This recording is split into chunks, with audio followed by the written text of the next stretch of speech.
seguimos con el bloque de reemplazo valvular aórtico transcatéter. Seguimos, Carlos Caldera va a ser es el coordinador de este bloque, igual que el bloque siguiente de reparación valvular transcatéter, de borde a borde. Y vamos a empezar con Carlos. Carlos, ¿quieres decir algo antes de empezar? Seguro, me das video, que no entro. Arianna, video para Carlos. Ok, Ya, listo. listo. Bueno, buenas noches. Qué bueno estar nuevamente aquí en el Big Meca 24. Me han pedido pues que coordinemos la parte el segmento correspondiente a los estudios de reemplazo valvular aórtico y también los procedimientos de mitral y tricuspidio. Y vamos a compartir esta sesión con dos fellows de hemodinamia, el de Ascardio y el de la Policlínica Metropolitana. El primero es el doctor Gianfranco Corvacio, que es médico egresado de la Universidad Francisco de Miranda, hizo cardiología clínica y es ecografista egresado también de Ascardio y actualmente es fellow de hemodinamia de Ascardio. Y luego va a estar el doctor Gabriel Sosa, que también es egresado de la Universidad Experimental Francisco de Miranda y es cardiólogo de la Universidad de los Andes y actualmente está terminando su primer año de fellow en la Policlínica Metropolitana. Sin más preámbulos, vamos a empezar con las charlas mías. Si quieres, ponemos la grabación. Sí. Arianna, por favor. Ok, ya. Buenas noches, soy el doctor Carlos Calderas y junto con los doctores Corvacio y Sosa les vamos a presentar los trials más relevantes del 2024 con respecto a intervención valvular aórtica, transcatéter, así como los trials de intervencionismo tricuspidio y válvula mitral. Vamos a comenzar con el SMART Trial, donde a pacientes que necesitaban ir a un TAVI y que tenían anillos aórticos pequeños, fueron evaluados para ver con qué válvula le iba mejor, con las válvulas autoexpansibles o con las válvulas balón expansibles. Este estudio tuvo dos endpoints primarios. El primero era clínico, de muerte, ACV incapacitante, necesidad de reingreso por falla cardíaca 12 meses y era un estudio de no inferioridad. Y otro de disfunción valvular protésica, que era un estudio de superioridad. Hay que mencionar que el 87% de los pacientes enrolados fueron mujeres. Con respecto a las variables clínicas, efectivamente, la válvula balón expansible no fue inferior a la válvula autoexpansible, fueron resultados muy similares. Sin embargo, cuando se hace el estudio de disfunción de las válvulas protésicas a los 12 meses, se ve que la válvula autoexpansible tiene un resultado muy superior a la válvula balón expansible. Estamos hablando de un 9.4 versus 41.6% con respecto a la disfunción de la válvula biológica. Y si vamos a datos específicos, pues el gradiente medio fue 7.7 versus 15.7, el orificio efectivo 1.99 versus 1.5, el mismatch paciente prótesis moderado severo 12.2 versus 35, y el porcentaje de mujeres con disfunción de bioprótesis fue de 10.2 versus un 43.3%. En conclusión, de los pacientes con estenosis aórtica severa y anillo pequeño que fueron a TAVI, las válvulas autoexpansibles en posición supraalveolar fue no inferior a la válvula balón expansible con respecto a los resultados clínicos y fue superior con respecto a la disfunción de la bioprótesis a los 12 meses. Y luego el de estudio Dedicate, donde básicamente se compararon las válvulas transcatéter versus el tratamiento quirúrgico de pacientes con estenosis aórtica severa sintomática de bajo riesgo o riesgo intermedio. Y básicamente el endpoint primario en este estudio fue muerte por cualquier causa y ACV a los 12 meses. Y fue un estudio de no inferioridad, un estudio multicéntrico con 1.414 pacientes en 38 centros de Alemania. ¿Y qué pasó con los resultados? Bueno, numéricamente, pues bastante favorables a TAVI, 5.4 versus un 10%. Desde el punto de vista estadístico, ¿qué se pudo concluir? Que de los pacientes con estenosis aórtica severa sintomática de riesgo bajo intermedio, TAVI fue no inferior a la cirugía a los 12 meses con respecto a variables clínicas como muerte por cualquier causa y ACV. continuemos con el doctor Corbacio. Muchas gracias.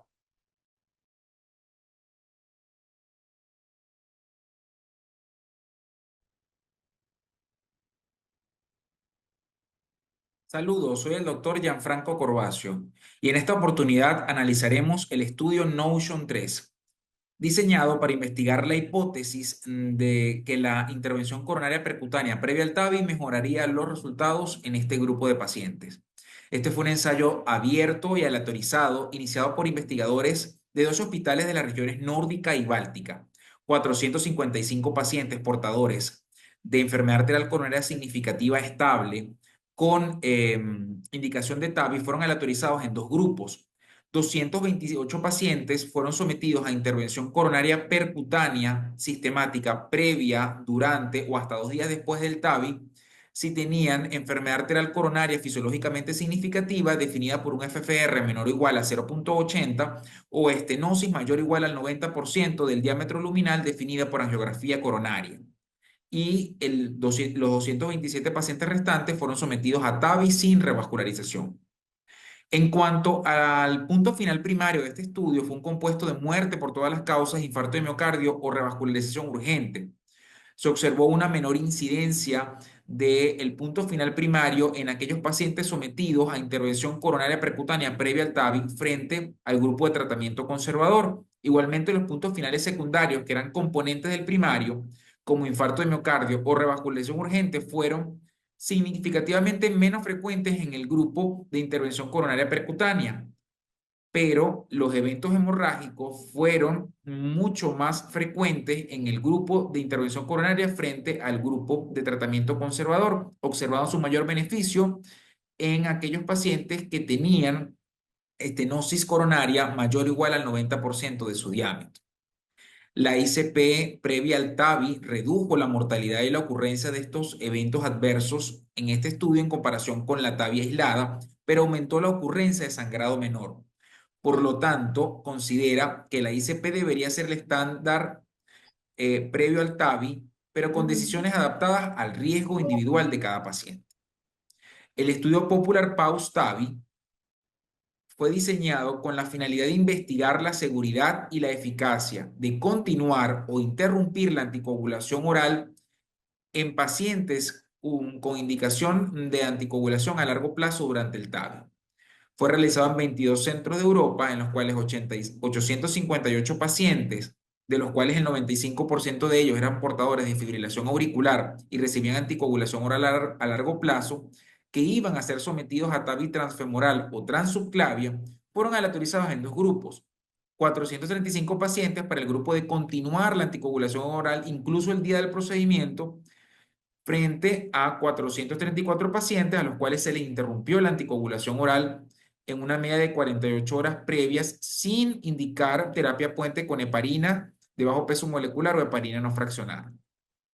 El punto final primario fue muerte cardiovascular, accidente cerebrovascular, infarto de miocardio u otras complicaciones a los 30 días del procedimiento, en donde la continuación de la anticoagulación oral frente al TAVI no mostró inferioridad frente a la estrategia de interrupción en cuanto a este punto final primario. Sin embargo, se observó una mayor incidencia de eventos hemorrágicos a los 30 días en el grupo a los cuales se continuó la anticoagulación de aproximadamente unos 10, casi 10 puntos porcentuales, sin diferencias significativas en cuanto a la ocurrencia de eventos tromboembólicos entre ambos grupos de continuación o interrupción. En pacientes sometidos a TAVI con indicación concomitante de anticoagulación oral de largo plazo, este estudio concluye que la continuación periprocedimiento no fue inferior a su interrupción en cuanto a la incidencia de este compuesto de eventos adversos cardiovasculares a los 30 días. Sin embargo, hay que considerar que este fue un diseño abierto, que no se realizaron estudios de neuroimagen de rutina y que fue diseñado para un compuesto tanto de eventos hemorrágicos como tromboembólicos. Se observó un aumento del riesgo de hemorragia asociado a la continuación de la anticoagulación oral, lo que plantea inquietudes sobre su uso sistemático, sobre todo porque no se observaron reducciones significativas de eventos tromboembólicos entre ambos grupos. El estudio REYA es el primer ensayo de TAVI versus reemplazo quirúrgico de la válvula aórtica en una población exclusivamente conformada por mujeres. Se evaluó la seguridad y la eficacia del TAVI en comparación con el reemplazo quirúrgico en pacientes femeninas con estenosis aórtica severa de 48 centros clínicos de 12 países de Europa. 443 mujeres fueron aleatorizadas en dos grupos. Un grupo sometido a TAVI con válvula balón expandible Edwards Sapien 3 o Sapien Ultra frente al reemplazo valvular quirúrgico. El punto final primario fue mortalidad por todas las causas, ictus o rehospitalización al año del procedimiento, en donde el grupo quirúrgico mostró una incidencia mayor de estos eventos del punto final primario de 15.6% frente a 8.9% de aquellas pacientes que fueron sometidas a TAVI. Igualmente, el TAVI en mujeres demostró una menor ocurrencia de FA de primera aparición con una menor estancia hospitalaria frente a la estrategia quirúrgica. Sin embargo, se observó mayor tasa de requerimientos de implante de marcapaso de un 8.8% frente al 2.9% en aquellas pacientes sometidas a reemplazo quirúrgico. Este estudio concluye que en mujeres con estenosis aórtica, el TAVI utilizando válvulas balón expandible es superior al reemplazo valvular quirúrgico para el punto final primario compuesto. Llama la atención que el 75% de las mujeres de este estudio tenían un anillo pequeño. Sin embargo, se logró una hemodinámica excelente en ambos procedimientos, así como el ensayo SMART, que no mostró diferencias en cuanto al uso de válvulas balón expandibles o autoexpansibles en pacientes con anillo aórtico pequeño.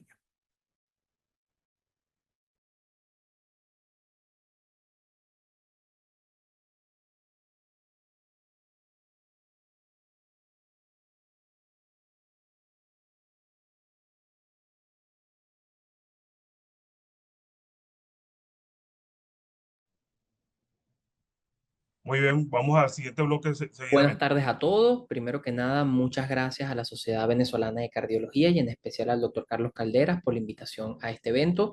Me toca hablar sobre tres trabajos que fueron publicados en el último año que abarcan la reparación percutánea transcatéter de la válvula mitral y de la válvula tricúspide.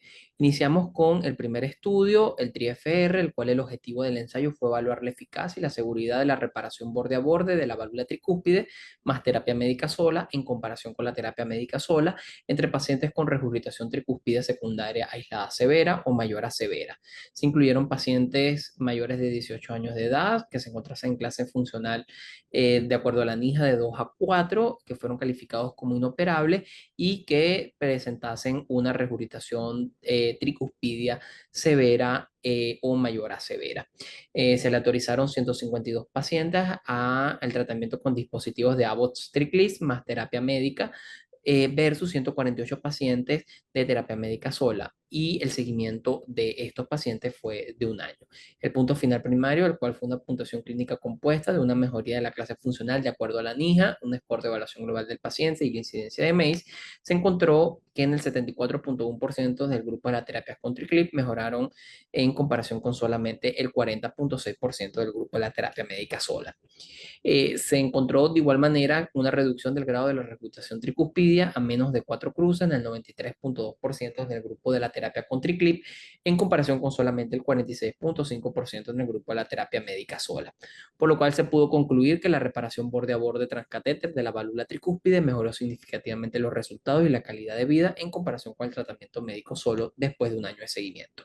El siguiente estudio, el estudio Matterhorn, el cual el objetivo del ensayo fue determinar si la reparación transcatéter borde a borde de la válvula mitral no es inferior a la cirugía de la válvula mitral en pacientes con insuficiencia o regurgitación mitral secundaria e insuficiencia cardíaca que permanecen sintomáticos a pesar de la terapia médica óptima. Se le autorizaron una relación 1:1 a pacientes que se encontrasen con una regurgitación mitral secundaria significativa, que al menos tuviesen 20% de fracción de eyección, que se encontrasen una NIJA de 2 a 4 a pesar de tratamientos guiados por las guías de práctica clínica y que fueran elegibles para ambos procedimientos. 104 pacientes al dispositivo MitraClip y 104 pacientes a la reparación o reemplazo quirúrgico de la válvula mitral. El seguimiento de estos pacientes fue de un año.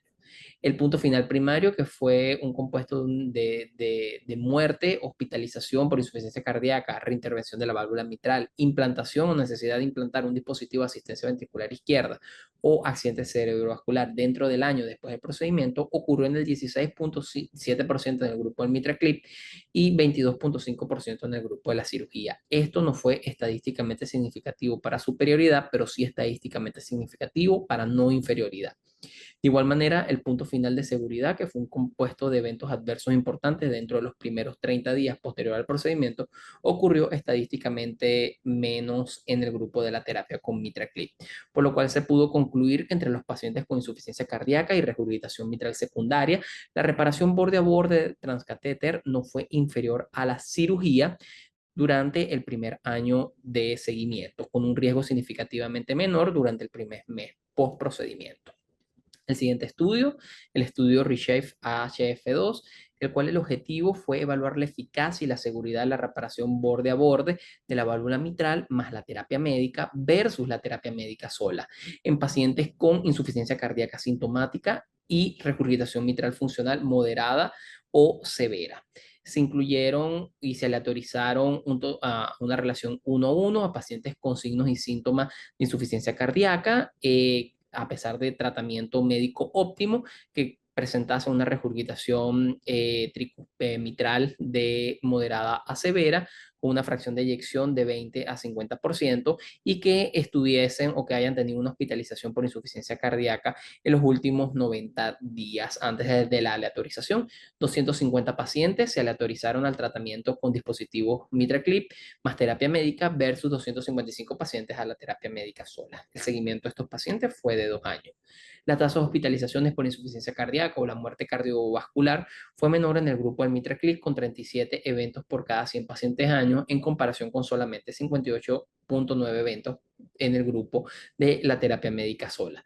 Las tasas de hospitalizaciones por sí solas por insuficiencia cardíaca fue igualmente menor en el grupo del MitraClip y obtuvieron de igual manera este grupo una mejor puntuación de Kansas City, por lo cual se pudo concluir que entre los pacientes con insuficiencia cardíaca y regurgitación mitral funcional de moderada a severa que recibieron terapia médica, la adición de la reparación de la válvula mitral transcatéter condujo a una tasa más baja de hospitalizaciones por insuficiencia cardíaca o muerte cardiovascular a los 24 meses, con una mejor calidad de vida a los 12 meses después de instaurado el procedimiento en comparación con la terapia médica sola. Muchas gracias.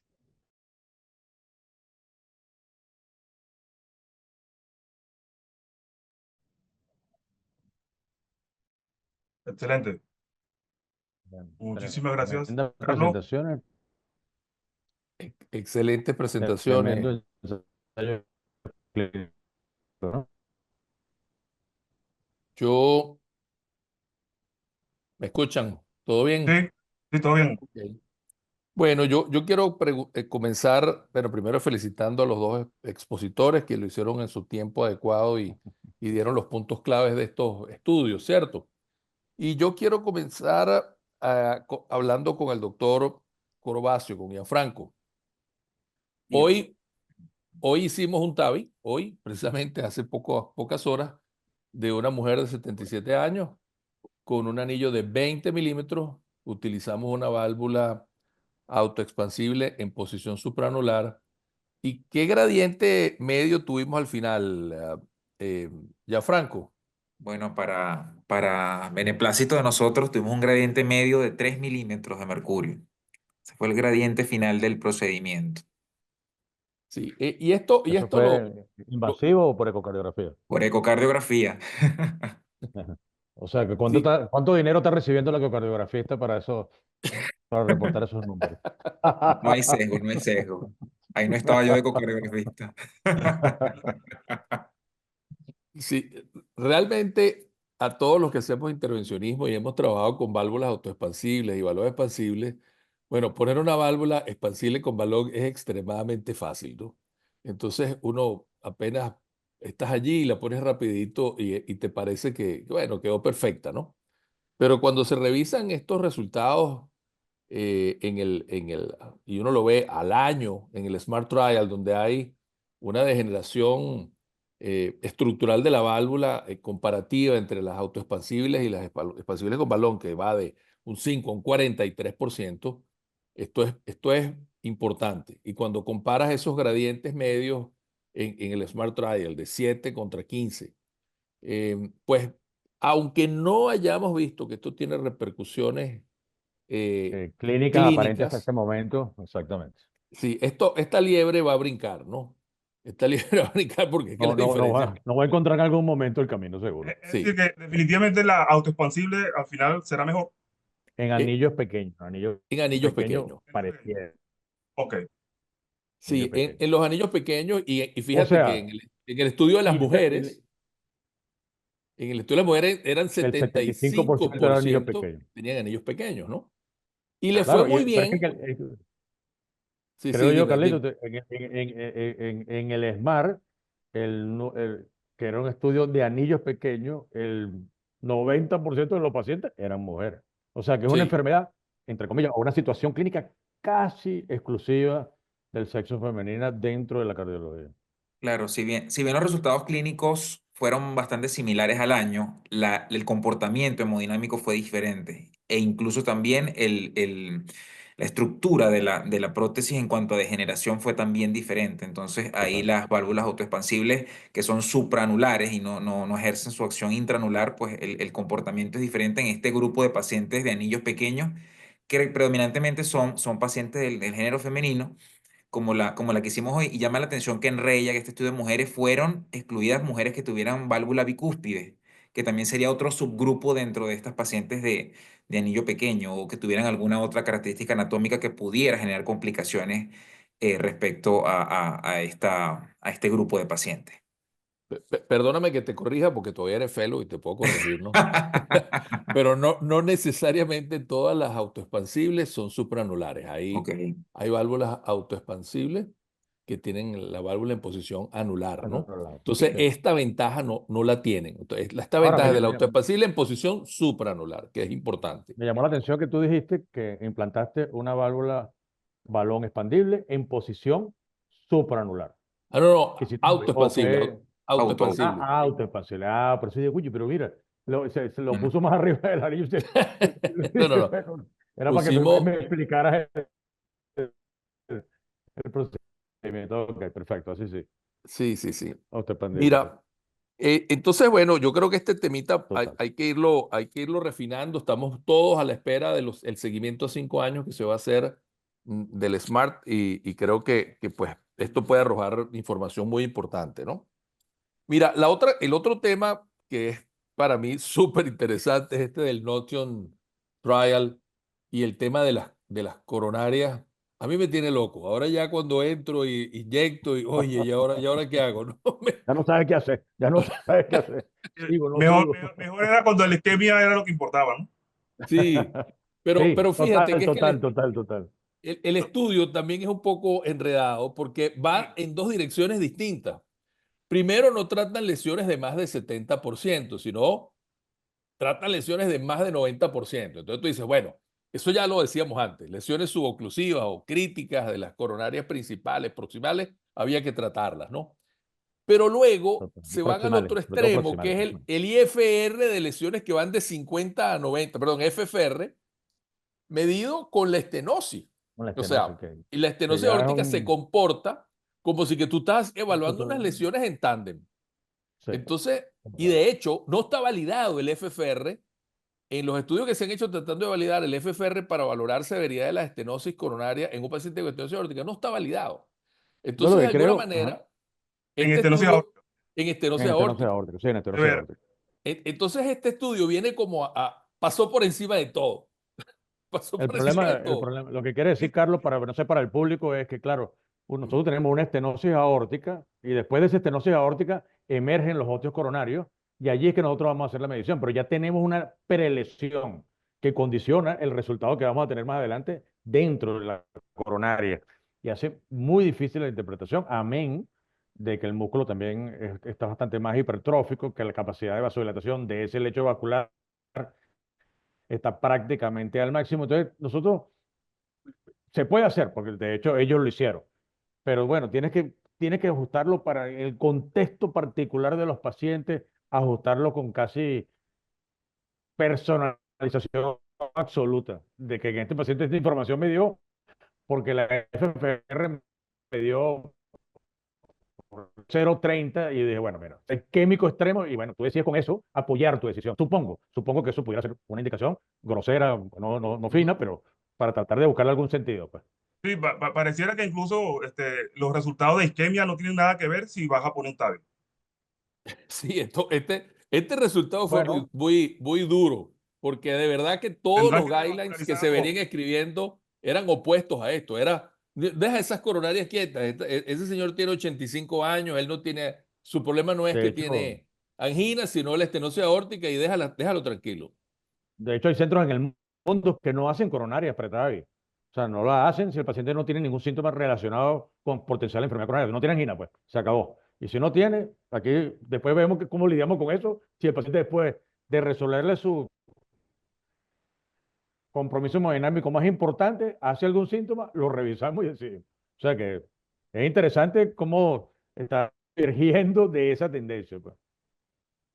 Yo en lo personal estoy haciendo IFR, no estoy haciendo FFR, estoy haciendo IFR porque me siento incómodo inyectándoles adenosina a estos pacientes. Bueno, sí, no, total, total. Y estoy tratando de tomar la decisión después de poner la válvula cuando tengo una lesión intermedia o que tengo dudas de si la debo tratar. Y bueno, igual sigo siendo empírico, pero estoy haciendo IFR post-TAVI y estoy haciendo las coronarias, si las decido hacer, después de haber implantado la válvula. Pero igual, empírico, ¿eh? Yo creo que otra solución sería esperar un nuevo estudio, que vengan más estudios que avalen esta conducta y no irse por este primer estudio nada más. Sí, sí. Sí, bueno, yo Bueno, creo que ellos está concluyen no mandatorios. Ujú. el El Complete com- TAVR está en desarrollo, ¿ok? Exacto. Es un trial que está todavía en fases de evaluación, de reclutamiento de pacientes y nos podrá dar también más luces en respecto a este tema de sistematizar la ICP o no, y también que el advenimiento de nuevas plataformas que permiten visitar las coronarias de una forma más fácil en un contexto post-TAVI, pues también hacen que la ICP sistemática no sea en todos los centros una estrategia de rutina, pues. Mandatorio. Y Ujú. con respecto a los pacientes que están anticoagulados crónicamente, que le van a poner un TAVI, ¿cómo se siente más cómodo? ¿Dejándolos anticoagulados o quitándole la anticoagulación? Creo que los accesos, pues particularmente transfemorales de gran calibre, más de 18 French, y que no vimos cambios en eventos tromboembólicos, pues valdría la pena omitir la anticoagulación a expensas de prevenir hemorragias mayores, pues eventos Complicaciones hemorrágicos vasculares locales. o incluso menores que sean incómodos para el paciente. No vimos eventos Tal cual. tromboembólicos diferentes y eso que los pacientes no fueron llevados a terapia puente con heparina en este estudio. Entonces, cónchale, el miedo es a la trombosis o al ictus y no hubo diferencias entre mantenerla o suspender la anticoagulación en este estudio. Sí, de hecho, y la recomendación es no usar terapia puente porque definitivamente aumenta las hemorragias, ¿no? Aumento las hemorragias. Sí, Sí, yo no sé lo que piensa Carlito, pero yo creo que tiene todo el sentido suspenderla 24 horas antes o 12 horas antes, de acuerdo a cuál es el medicamento que estaba utilizando, y entrar sin anticoagulación formal el- la manipulación de los grandes, de los vasos femorales, pues eso es lo que creo. Inmediatamente tú los vas a anticoagular. Una vez que tú tienes el acceso, precierras la arteria, inmediatamente tú los vas a anticoagular. O sea que realmente el paciente va a estar protegido. Y una vez que cierras y estás completamente seguro que hiciste un buen sellado de la arteria, inicia la anticoagulación en la tarde. O sea que no creo que hay que correr el riesgo de tener el paciente anticoagulado para disminuir el riesgo embólico, que no los tuvo, por cierto. No sé qué piensa Carlito. mm, estoy totalmente de acuerdo, sí, pero siempre individualizar los pacientes, ¿no? Porque Total, hay por un supuesto. Hay paciente uno que, que no, bueno, no quieres parar la acaba hace una anticoagulación. ACV hace 3 semanas, bueno, ya está. Exacto, no quieres Sí, parar con eso, es otra cosa, pues. Pero por sí, supuesto, entonces individualizar los de casos, rutina, pues de rutina sí la pero de suspendemos. rutina creo efectivamente que hay que, de hecho, fíjate que incluso hasta con los antiagregantes, al tener al paciente con doble antiagregación, porque el sitio de Total, angioplastia coronaria ya trae más complicaciones ya más, vasculares más complicaciones. en los pacientes que van a TAVI. Entonces, y esto no es anticoagulación, estamos hablando de antiagregación. Entonces, De hecho, que definitivamente, cuando los revascularizamos antes, preferíamos esperar hasta un mes entre la revascularización y el TAVI para ver si le Sí. retiráramos antiplaquetario para evitar tener que lidiar con las complicaciones hemorrágicas de la manipulación de los vasos arteriolíacos. O sea que Ujú. es importante. Muy bien, Y muy con bien. respecto a la reparación borde a borde, tanto de mitral como de tricúpide, ¿qué nos pueden decir? Aquí en Venezuela habrá chance en algún momento. Seguimos a la espera. Yo creo que tenemos esperanza de que algunos sistemas no americanos lleguen a Venezuela antes que logremos tener el Pascal o el TriClip o el MitraClip. Porque por un tema, es que el problema es que estos procedimientos tienen la necesidad de tener un técnico con un altísimo nivel de conocimiento del procedimiento y del dispositivo. Ese Y el técnico tiene que dispositivo. tener un volumen de casos importante, no es que hace 3 al año y es bueno. Entonces, casi siempre cuando estas empresas tienen estos dispositivos, envían a un técnico con este altísimo nivel de especialización a asistir a los procedimientos. Incluso mandan un técnico y no mandan un proctor. Pero ¿qué pasa? Que estas son empresas americanas que sus empleados tienen prohibición de viajar a Venezuela. Entonces, lo hemos intentado. Ustedes no saben todo lo que hemos hecho, con todo lo que hemos hablado, con toda la gente que nos hemos reunido, pero es complejo porque no tener formado un técnico con ese nivel y tenerlo en Venezuela para que haga 10 procedimientos no da. Entonces, Total. vamos con retraso. Sin embargo, hay tecnologías emergentes chinas, el Dragonfly, del cual el otro día nos conversaba nuestro amigo Ignacio Inglesi, y hay otros dispositivos que probablemente vamos a poder tener antes y que, bueno, tendremos igual que esperar los estudios y los resultados, pero pareciese que es la vía como vamos a obtener esto, así como obtuvimos la litotripsia, que no tenemos shockwaves, sino unas litotripsias diferentes, pero que funcionan igual, ¿no? Mira, y por último, un tema reiterativo, pero que yo creo que es importante para sobre todo los cardiólogos clínicos, el hecho de ya el riesgo, el bajo riesgo quirúrgico en los pacientes con estenosis aórtica severa, pero que tengan edad para TAVI, definitivamente ya son pacientes que definitivamente van a TAVI sin ningún problema, ¿no?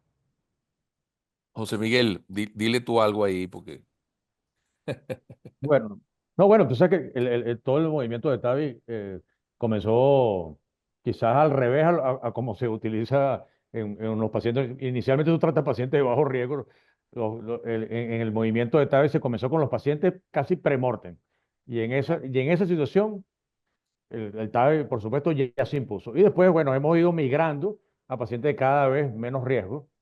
Y la verdad es que si tú tienes un paciente de 75 años, en buenas condiciones, de bajo riesgo, sin ninguna otra enfermedad concomitante, susceptible anatómicamente para colocarle un TAVI y también hacerle cirugía.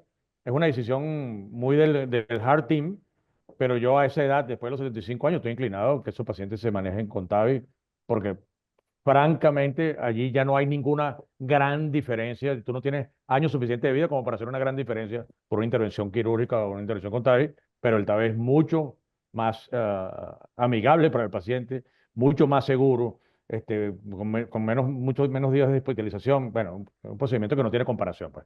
No tiene comparación una cosa con la otra si son iguales. O sea, si a mí me dice, mira, es igual la cirugía y el TAVI. ¿Qué te hace? No, pero con los ojos cerrados, el TAVI. Pues, si son iguales, ¿cómo voy a preferir que me abran el Y, pecho, me paren y el corazón y me lo eventualmente, conecten en una máquina? y eventualmente le pones otro TAVI a los 85, 90. Sí, a los 85, 90, casi seguro, bueno, va a ser, bueno, ni de casualidad va a hacer cirugía a los 85, 90, va a ser otro TAVI, va a ser otro TAVI. Y de hecho, ahora la planificación se hace tomando en consideración esa posible segunda intervención. Lo que pasa es que creo que dentro de 15 años probablemente la tecnología va a ser muy diferente a la que estamos utilizando hoy y para la que nos estamos preparando. Probablemente dentro de 15 años a lo mejor nos tomamos una pastilla que hacer una recomposición de la aorta, la limpia y ya no tenemos que usar más nunca válvulas y estaríamos retirados, Carlos Caldera y yo, en nuestras casas, criando vacas o criando ovejas, no sé qué. Bueno, mira, muy bien. yo quiero hacer un último comentario, Gabriel, con respecto al estudio Matterhorn, porque yo creo que vale la pena que a veces vemos esto de cirugía versus mitraclip y entonces vemos el resultado y entonces, claro, nos ponen el comportamiento a los 30 días que tiene muchas más complicaciones la cirugía versus un procedimiento percutáneo donde se pincha solo una venita. No, y nuevamente, no, a mí nunca me gusta que No esta es cosa justo, no es ir justo, no es justo, no es justo. sí, tan criminal, o sea, hablar tan mal de la cirugía en un procedimiento que sabemos que el tratamiento es quirúrgico, ¿no? No, claro, claro, claro. Y luego hacer un seguimiento un año y decir que, bueno, que va más o menos igual. Yo creo que estos estudios necesitan seguimientos a largo plazo para poder arrojar conclusiones más contundentes. ¿No crees eso, Gabriel? Sí, doctor, totalmente. Ya llama la atención ese diseño de estudio en el cual, pues bueno, eran pacientes de alto riesgo con insuficiencia cardíaca que están sintomáticos Sí, a pesar claro, del la verdad que tratamiento eran. pero que bueno, que calificaban para ser operables, o para ambas estrategias. Y claro, obviamente, si lo comparamos en un periodo, pues, corto de tiempo, pues, obviamente se van a inclinar los resultados a favor de la estrategia endovascular. Yo creo que sería interesante ver qué puedes pasar con estos pacientes en un seguimiento mucho más largo de más años y ver qué resultados se obtienen ahí. Porque bueno, sabemos que los beneficios más claros que tiene la cirugía, pues lo vamos a conseguir a un mayor tiempo, pues, en cuanto a Yo te tengo que durabilidad. hacer una última pregunta porque eres mi fellow y te fregaste. ¿Y tú sabes qué es el Matterhorn? Sí, es uno de los picos, no estoy seguro en dónde, creo que es en Suecia o en Suiza, ¿no? Está en la frontera entre Suiza e Italia. Y es una de las tres montañas más bellas del mundo y ustedes la pueden ver todos los días porque es el perfil que está en el chocolate Toblerone. Así se llama el Eso pico. no Y lo sabía. por el lado suizo se llama Oye, pero, Matterhorn y por el lado italiano se llama el Cervino. Excelente. oye, pero Gracias, Carlos. esto tuvo mejor que todas las charlas, te lo digo. Ahora voy a ponerle más atención al Toblerón de aquí en adelante para apreciar el Matterhorn. ¿Cuándo fue la incidencia al año de regurgitación tricuspidia mitral tipo 1 o tipo 2 entre los que se resolvieron percutáneos y los que se resolvieron quirúrgicamente? O sea, no que me lo diga exactamente, pero ¿fue más eficiente en ese aspecto particular la cirugía o lo percutáneo? Sí, fue ¿Lo recuerda? sí, fue más eficiente pues la terapia endovascular con Por el clic. mitraclip. Ujú. Muy bien. Bueno, ¿se le fue el audio o No. estamos Está todo listos el entonces? mundo ahí conectado, Ah, todo el mundo conectado. sí. Yo lo que creo que Bueno, lo importante de estas reparaciones borde a borde, Carlos y Juan José, Gabriel y Gianfranco, es que con seguridad se está imponiendo una opción para los pacientes en muy malas condiciones. Por ejemplo, la reparación tricuspidia en pacientes inoperables como este último, el TRIF-FR, es muy importante porque estos son pacientes enormemente sintomáticos con una calidad de vida absolutamente deplorable y poder hacer una intervención de este tipo y mejorarle la calidad de vida, aunque no le disminuya la mortalidad, es enormemente importante para este tipo de situaciones Así clínicas, es. enormemente importante. Estos pacientes viven con dosis de diuréticos que ninguno de nosotros ni siquiera ha soñado y esos pacientes reciben esa dosis de diurético para poder medio tolerar la comida. Entonces, bueno, yo creo que esto es una excelente opción para estos pacientes. Y la posibilidad mitral también, porque hay pacientes mitrales que definitivamente no tienen opción quirúrgica. Entonces, esto es una excelente opción para estos pacientes. sí, Sí, la calidad de igualmente, vida también es muy eso también importante. se vio en el otro estudio que presenté, el Reshape, que no era contra un procedimiento quirúrgico, sino era con Terapia pacientes médica óptima, ¿no? terapia médica óptima, exactamente. Terapia médica óptima, claro. También con ese estudio creo que sería interesante Claro. porque el enrolamiento de esos pacientes fue en el 2015, antes de las nuevas terapias antisuficiencia cardíaca que hoy conocemos con los ARNI y los inhibidores del Total. convertidor sodio-glucosado. Total, hasta los clips son mejores ahora que cuando lo hicieron. Y ellos también, y el tratamiento médico también, pero las dos cosas eran mejor, son mejores ahora. O sea que, Pero hay que recordar que es que el pero paciente que va ciertamente, a claro, Mitraclip compararlo con el igual óptimo. tiene terapia médica óptima. O sea, Sí, la pastilla va Óptima, para los dos. total. Y no De acuerdo, sí. respondió, de no acuerdo, Carlos. respondió. Sí, la Ujú. platicaban para los dos. totalmente. Ahora sí se acabó el tiempo. Muchas gracias. Excelente. Bueno, ya de está, verdad ya que- nos votaron.